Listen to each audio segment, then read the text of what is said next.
9 अगस्त विश्व आदिवासी दिवस बड़े ही धूमधाम से मनाया। आदिवासी धानका समाज विश्व आदिवासी समारोह के मुख्य अतिथि विधायक बालमुकुंद आचार्य हवामहल विधानसभा जलमहल के विधायक समारोह में भाग लेकर धानका समाज की संस्कृति छात्र छात्राओं को पुरस्कार देकर उनका उत्साह बढ़ाया और इस अवसर पर मौजूद रहे बजरंग सोलंकी धानका समाज जिला अध्यक्ष जयपुर शहर और राकेश जी परमार साहब और योगेश प्रकाश गहलोत विजय मंगल पचारवाल रतन बामनिया ताराचंद परमार महेंद्र निन्नानिया और जलमहल के समस्त कार्यकर्ता मौजूद रहे।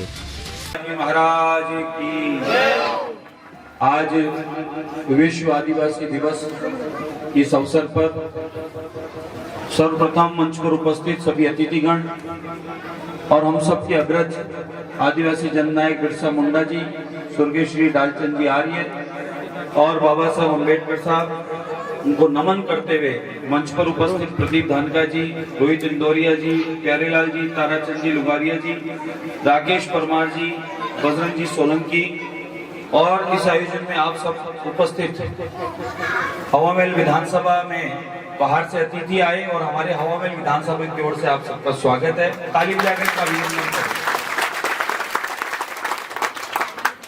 अधिक न कुछ कहते हुए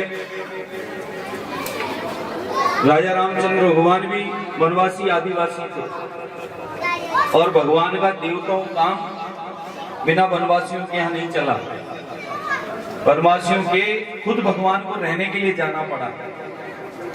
ये सनातन की परंपरा है। ये कुछ लोगों ने राजनीतिक स्वार्थ से लोगों को काटने और बांटने का काम किया। कुछ ने तलवार की नोक पर धर्म बदलवाने का काम किया।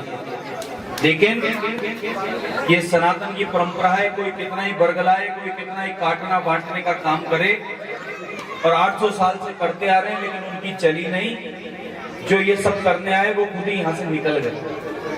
इसलिए हम सब सनातनी सामूहिक रूप से संगठित हैं, तभी आज पूरी दुनिया में सनातन का झंडा और भारत विश्व गुरु के रूप में स्थापित है। और 2014 से आदरणीय प्रधानमंत्री नरेंद्र मोदी जी के आने के बाद जिस प्रकार से पिछड़ा वर्ग का जो परिवर्तन आ रहा है, अग्रणी लाने का काम हो रहा है, ऐसा काम कभी पहले जो 2014 के पहले किसी सरकार में नहीं हुआ। बात अंबेडकर साहब की कांग्रेस खूब करते हैं, संविधान की बात खूब करते हैं, लेकिन आप सबको ये भी स्मरण में होगा कि महाराष्ट्र से बाबा साहब अंबेडकर साहब ने पर्चा भरा था और उनको चुनाव में पर्चा भरने में कहीं जीत न जावे, उनको रोकने के लिए कांग्रेस ने कैंडिडेट खड़े भी किए थे। ये भी ध्यान रहे, कांग्रेस ने कैंडिडेट खड़े जो किए, लेकिन साथ में फर्जी मतदान और कराए। ये भी ध्यान होगा, इतिहास में लिखा हुआ है। बात करते हैं संविधान की। बाबा साहब अंबेडकर साहब को जो पद मान सम्मान जिस प्रकार से उनका होना चाहिए था, वो आदरणीय मोदी जी के आने के बाद भारत रत्न हो या भारत का सबसे बड़ा गौरव हो, आदरणीय अंबेडकर साहब को। अंबेडकर साहब ने हम सबको संविधान के माध्यम से सबको अधिकार दिलाया है, वो कोई भी वर्ग कोई भी जाति हो।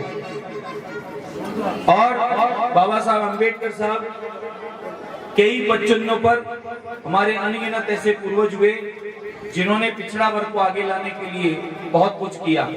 और उसी काम में केंद्र की एनडीए सरकार हो कि राजस्थान में भाजपा आदरणीय मुख्यमंत्री भजनलाल शर्मा साहब की सरकार हो,